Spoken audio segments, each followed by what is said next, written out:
What up? What up? What up? Welcome back. Welcome back. Great basketball weekend. Sorry for taking so long. This is KC from In the Basement with Next Step K. Of course, my man Next Step, he is actually out working, getting his grind on out there. Hopefully, you're doing great out there. Love you, bro. Miss you, bro. Can't wait for you to get back to business as usual. Once again, this is In the Basement podcast with Next Step. You can reach us at 302-844-8275. Number again is 302-844-8275. On Instagram, you can catch us at on in underscore the period basement underscore podcast. YouTube, you can catch us on In the Basement Podcast. And it sounds so good, you got to name it twice. And it's on Facebook on In the Basement Podcast. Sorry for taking so long, a little bit of technical difficulties over the weekend. I was trying to get it hooked up with Facebook for some odd reason, so I just took it off. But you can see it on YouTube on In the Basement Podcast. So just look at it, just type that in your search field, and it'll come right up. Just hit that like and subscribe button. Also want to say shout out to everybody out there who's been watching. Shout out to all the fans and everybody, subscribers. Shout out to Black Psychologist Podcast. Also, shout out to SP Talk Sports, Best of Seven Podcast. Also, Get Your Bars Up Media Podcast as well. And also to our other guests and everybody that we know, that we all know and love. So let's just get into it. First of all, I'm going to be totally honest with you. If you didn't get a chance to actually watch that Cleveland Cavaliers and LA Clippers game, I'm probably sure you probably didn't watch the game, but I did. I'm going to be honest with you, that game was almost out of reach. I think we were down by like 26 or 27. But thanks to the will of Paul George. Paul George led all scores with 39 points, 11 rebounds, 7 assists, 1 block, and 1 steal. Also, he bodied Eric Mobley out there. Was it Evan Mobley? Excuse me. He bodied Evan Mobley out there. Shout out to USC in the building. He bodied them out there on the last point, and he actually saved the game as well. So I definitely want to say, great game by the Clippers. I didn't give up on y'all. I'm sure other people were giving up. I was actually watching that, back and forth. That's one of those crazy. It's one of those crazy Sunday games that actually come on. That I really don't have a good feeling about. But actually, they pulled out. Shout out to Darius Garland. Darius Garland for the Cavaliers had 28 points, 5 rebounds, 8 assists, and 5 steals. I mean, he was definitely getting busy out there. He was getting busy more in the second and third quarter. Fourth quarter, we kind of had a hold on him, but that's when Paul George and the rest of the crew came alive. Also, want to say shout out to Terrence Mann. Terrence Mann had like 19 points. Also, Norman Powell also came off the bench to supply us with about 12 or 13 points, in threes as well. Zubac was getting busy down there. Kawhi played. Russell Westbrook was playing. I mean, everybody was. Looks like this is a great indication of of how the Clippers should be in the playoffs. 9 times out of 10, I think according to the Western Conference and the records and everything like that, and if playoffs were to start today, I believe we would have Dallas. So we're no stranger to Dallas, but let me tell you something. Dallas in the playoffs is very dangerous. We know who we're going up against. We know we're going against Luka. But this time, Luka's brought some friends. He has a nice bench. The bench mob is good out there for Dallas. Also, he has a healthy Kyrie Irving. So we're definitely going to have our hands full with that. But I definitely can't wait till April 20th. 40 games, 40 nights. Definitely going to be a great game. I'm taking this game I'm taking the series is going to go to 7. I don't think this is going to go to 6. It's definitely going to go to 7. Unless Dallas doesn't play like any defense at all, then it could end at 6, maybe even 5. But I'm thinking this is going to go to 7, like all the other series that we had with Dallas. Bubble series. Then we took it to Game 7. I believe the year we went to the Western Conference, I think it was in 2021, I believe. So yeah, but definitely a great game, great comeback by Paul George with the 39 points. I wish I was still playing fantasy basketball. I would have definitely got a whole bunch of points with him. Shout out to Kyle. Shout out to Dr. Kyle, the Black Psychologist Podcast. He actually won our fantasy basketball that we have every year. With Yahoo. So yeah, definitely congratulations, Kyle. I don't know how you can I don't know if you can do that. Conflict of interest. I want my money back. I'm just being honest with you, baby bro. I love you, but I want my money back. Also in news, we're actually going to go over the men's and women's tournament in the Final Four. I was going to go over the Elite Eight with you, but since the Elite Eight was like last week, that would be too much, too far, too fast, and this is going to be like a quick quick broadcast, a quick preview. So the men's and women's championship games, of course, over the weekend. Great basketball as well. Also, some other news here. Let me pull your capes on. John Calipari, of course, he's out of Kentucky. He got the announcement, I believe, over the weekend, and then it was actually made public on Monday.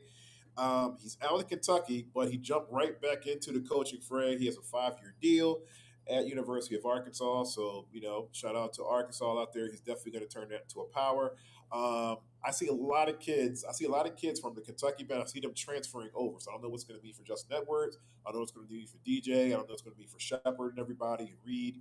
I'm sure they're probably going to take their talents to the next level. But if they're going to stay, chances are they're probably going to go with Calipari to Arkansas, which is a good deal for Calipari because now Calipari can start fresh. Not really a whole lot of pressure.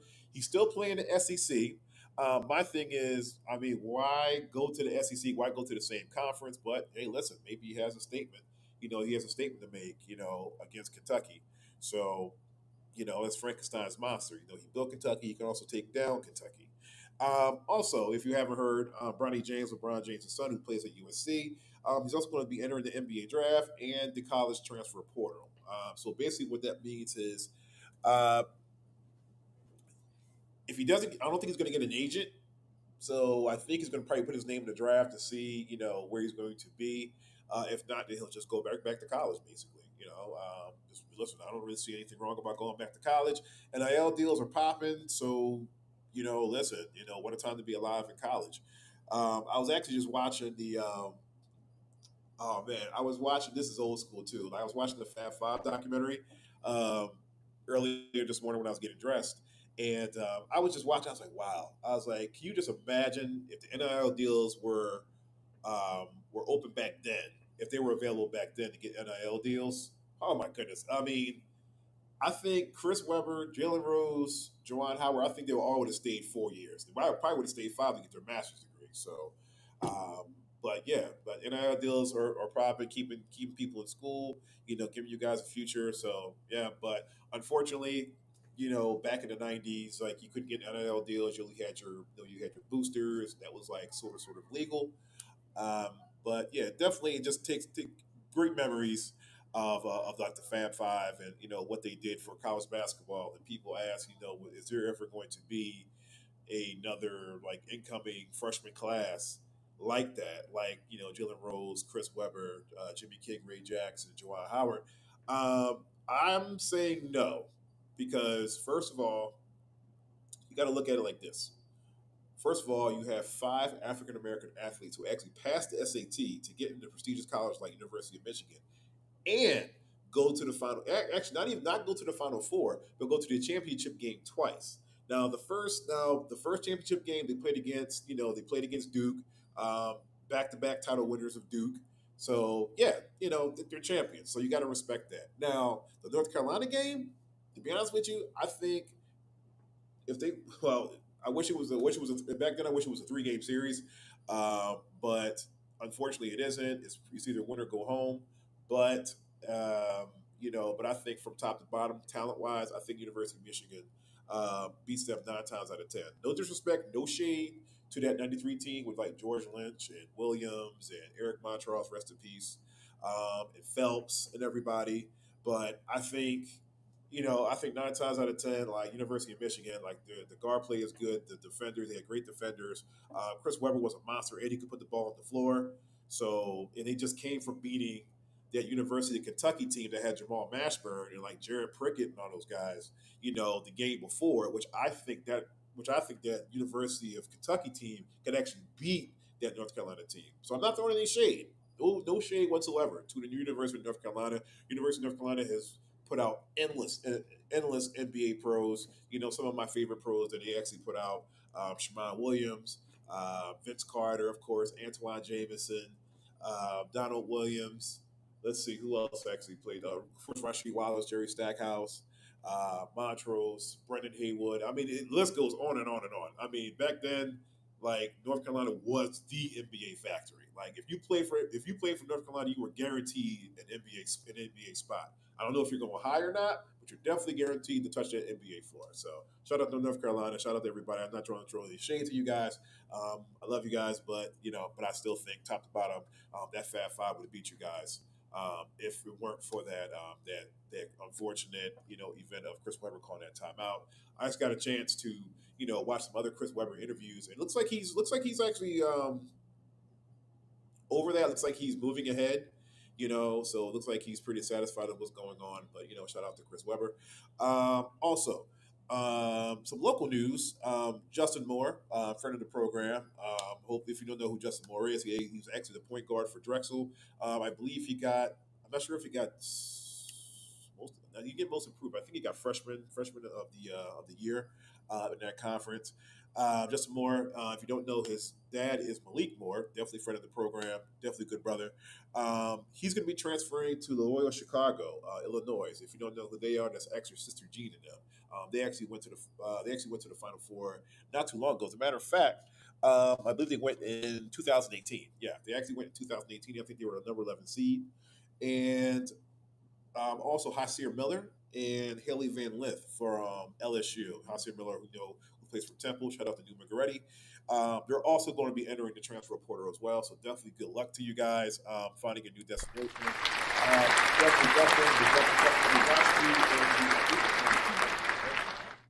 Loyola Chicago. I think they're playing the Atlantic 10 now. In that conference, so definitely going to be watching for you. Hopefully, I get a chance to actually see you in a couple local games when you come back to Philadelphia. But definitely good luck in your new destination. But you're going to do fine there. Also, Purdue Zach Edney wins the second Associated Press Player of the Year. And this is big stuff. Even though a lot of people aren't really hot on Zach Edey, but the last consecutive award winner was, I believe, Ralph Sampson, and I think this is when Ralph Sampson played at the University of Virginia. Shout out to Ralph Sampson. Shout out to Don Staley, who also played at Virginia. Ralph Sampson, I think he won it 3 times. I'm not sure. I think he won it 3 times, from 81 to 83, I believe. So shout out to that. Also, shout out to Seton Hall coach Shaheen Holloway. He actually led Seton Hall to their second NIT championship title. And Calvin Sampson actually gets Coach of the Year. Now, actually, I'm not sure. I think maybe Dan Hurley should get Coach of the Year for this one. Maybe not. But I totally get it. But for right now, that's actually pretty much the news for that. But definitely congratulations to everybody getting awards. Congratulations to everyone going to different destinations. Hopefully you're gonna flourish over there. I've seen you guys play, so definitely congratulations. Going into the women's Final Four. Now, first of all, let me tell you something. The women's season was great this year. Not throwing any shade to the men's Final Four or the men's tournament, but I haven't seen this much star power since, I'm going to say, like the late 90s with women's star power. And I'm talking about when they had Tisha Pettichario. They had Kate Starbird and everybody. They had Shamiko, the Three Meeks down there in Tennessee. Texas Longhorns were popping off. Also, the Oregon Ducks were starting to get their footing and everything. I haven't seen that much star power in a while, but definitely congratulations to everybody who played in the tournament. It definitely was a great tournament for men's and women's. I definitely thought every bit of almost 1:00 in the morning. Texting Kyle, the Backside College podcast, texting him what's going on, who's getting sent home. Who's getting this? I mean, I was just joking around with every team that gets sent home, here, take advantage of the hotel towels, don't steal them, things of that sort, just joking around and everything. But like I said, great tournament, awesome tournament. Let's get into it. The women's Final Four, which was on Friday. North Carolina State, number 3 seed, North Carolina State, and number 1 seed, University of South Carolina, still going undefeated. South Carolina gets the win over NC State. Azia James for North Carolina State gets 20 points, 2 rebounds, and 1 steal. For South Carolina, the great Camila Cardoso, Brazilian zone, had 22 points, 11 rebounds, and 2 blocks. And then in the second game, the nightcap, which Baby Girl got on. Number 1 Iowa Hawkeyes and UConn Huskies. Everybody. Well, both games everybody wanted to see, but I think this is the game where this is going to be Paige versus Caitlin. Paige and Caitlin have been cool with each other since the AAU days, going to different tournaments and competing. They also competed against each other as well. Um, Iowa and UConn. Iowa pulls it out. It was a questionable 71-69. A couple questionable calls down the stretch, but we'll get into that in a few. Iowa, of course, Iowa's Kate Clark didn't disappoint. They actually game plan for her. She had a pedestrian. I'm going to say really pedestrian. 21 points, 9 rebounds, 7 assists, and 2 steals. Of course, but who picked up the slack was a new star, Hannah Stolke, with 23 points, 3 rebounds, 1 assist, and 1 block. I think she's going to be the next person, the next one up at Iowa, because pretty much everyone else is going to be graduating. For UConn, Paige Buchers had 17 points, 4 rebounds, and 3 assists. And Aaliyah Edwards also had 17 points, 8 rebounds, 3 assists, 5 steals, and 1 block. Definitely a great game. Let me break this game down here. Now, for the South Carolina game, the NC State game, I'll go down that one first. That game was good. North Carolina State, they pretty much came in. And also, shout out to NC State anyway. Shout out to NC State. They're actually one of the only, I think they're only one of 3 teams that actually had the boys and the girls in the Final Four. So shout out to them. With South Carolina, I mean, they they came out. I mean, they came out. They pretty much what the game plan was to actually neutralize the guards. Um, South Carolina actually came out rebounding because North Carolina State doesn't really have guards that rebound well, but South Carolina does. So that's how they came out and actually won that game. Now for the Iowa and UConn game, that game was close all the way through. They definitely game planned for Caitlin. Anytime Caitlin caught the ball, UConn made them see two. Caitlin was getting her shot off, eventually, but it was just hard. It was a hard fought 21 points. Then of course there was the call, that was heard around the world with the offensive foul. Now, a lot of people are saying, like, are they trying to push a narrative for Caitlin Clark to get to the South Carolina game for the rematch? A lot of people say yes. I don't think so. I mean, that call could have went either way, but to be honest with you, I think the refs would have just actually let them play because the game was close. Both of the teams were competing. I don't think that charge call would have really changed anything per se.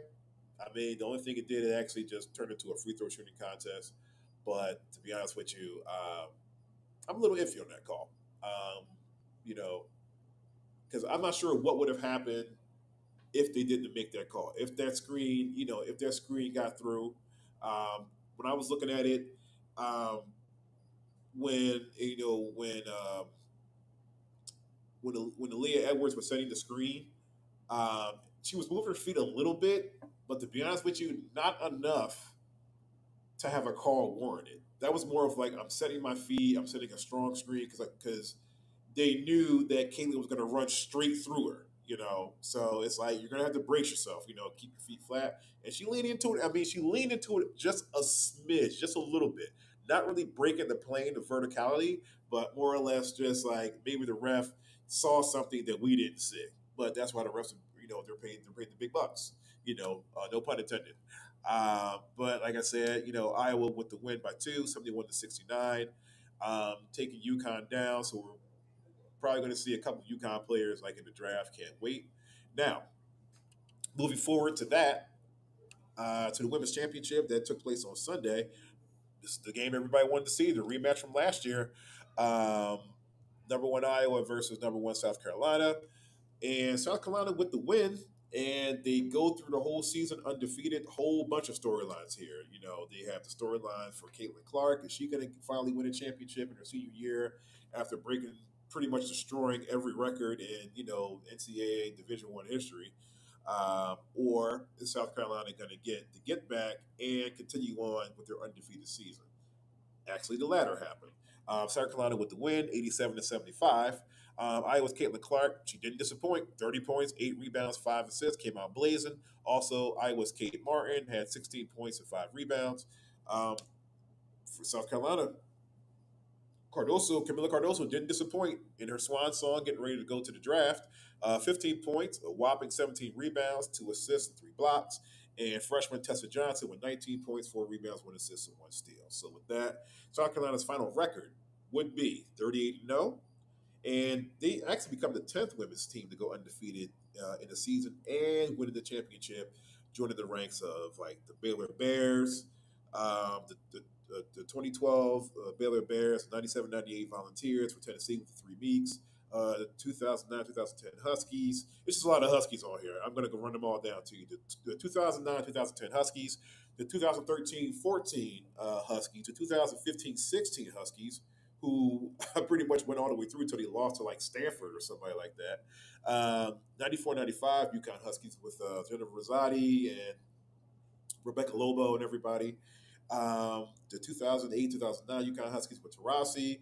The 2001-2002 Huskies. I believe that's the one with Swin Cash on them. I think Swin Cash is on that team.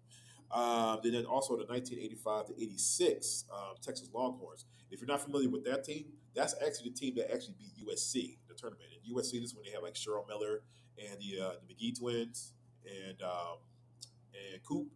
So yeah, it's wait to join the ranks. To join the ranks of the undefeated teams. Definitely some great teams out there. Just listed. If you don't know, you better ask somebody. Um, Also, definitely congratulations to the great Dawn Staley. Just classy. Just really classy.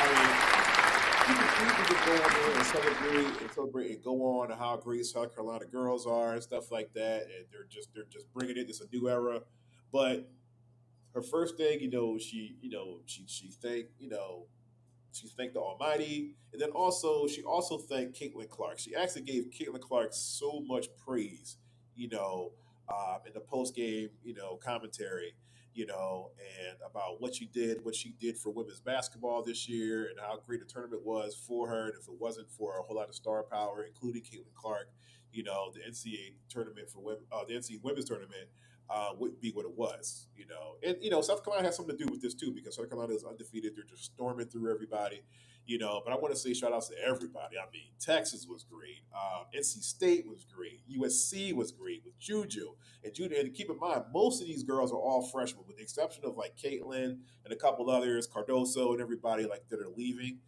Um, South Carolina's going to be dangerous again because everybody's coming back. There's nothing but freshmen on that team, pretty much. And if you can win a championship game with with freshmen and just one senior, all right, all right. Don't say I didn't warn you. So congratulations, everybody. Now for the men's final four, we're going to wrap this up for the men's final four, which happened on Saturday. So it was basically a lot of basketball, Friday, Saturday, and Sunday. Just basketball all the way through the weekend. Number 11, NC State, and a number one Purdue matchup, and Purdue with the win, 63-50. NC State's DJ Horn, 20 points, 6 rebounds, 1 assist, and 1 steal. Purdue's Zach Edney was also dominant as well, 20 points, 12 rebounds, 4 assists, 2 blocks. Now, shout out to NC State. If you're not familiar with NC State, the last time like NC State went to the Final Four, some names you're probably going to recognize when I say these. The last one was 73-74 with David Thompson, a.k.a. the Scott Walker. He was pretty much, Michael Jordan before Michael Jordan. And, there was David Thompson. Then you have, Julius Irving. Then you got Michael Jordan. And then you go, Anthony Edwards probably. And then also the 82-83 season, coached by the late great, Jim Valvano, who coined the phrase "survive and advance." Great teams, great North Carolina State teams. Um, yeah, I mean, it was a great run. It was a great run for NC State. I mean, you can't. There's nothing really to hang your heads on. You guys have a great recruiting class coming back in. Um, so yeah, I just can't wait to see what you guys have in store, for the for summer recruiting, and then for the upcoming basketball season. Shout out to DBO. We got tons and tons of the NIL deals. I think with Adidas. I think with I believe like a chicken place or something like that that they were sponsored by. I mean, yeah, they're getting it in, man. Stay in school, guys. Also, the nightcap. Oh, excuse me. The nightcap number 4 Alabama plays UConn. When you can, yes, you can. And UConn with the win, 86-72. Alabama's Mark Sears had 24 points to lead Alabama, 24 points, 5 rebounds, and 3 assists.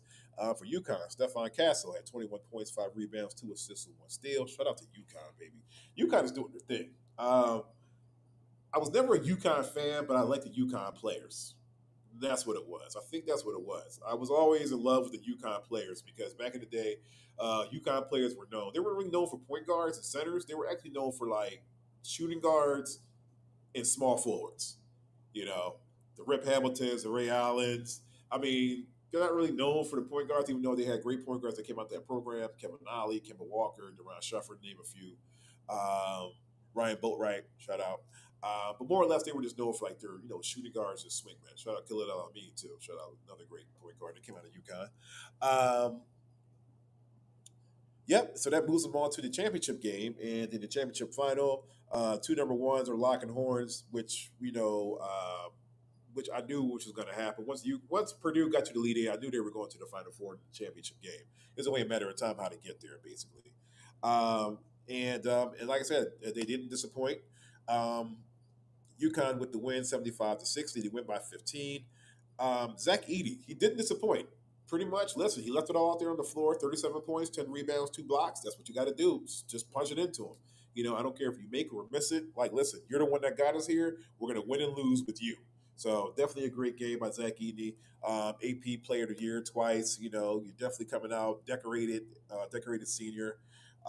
Tristan Newton had 20 points, 5 rebounds, and 7 assists. And then UConn, of course, with the championship.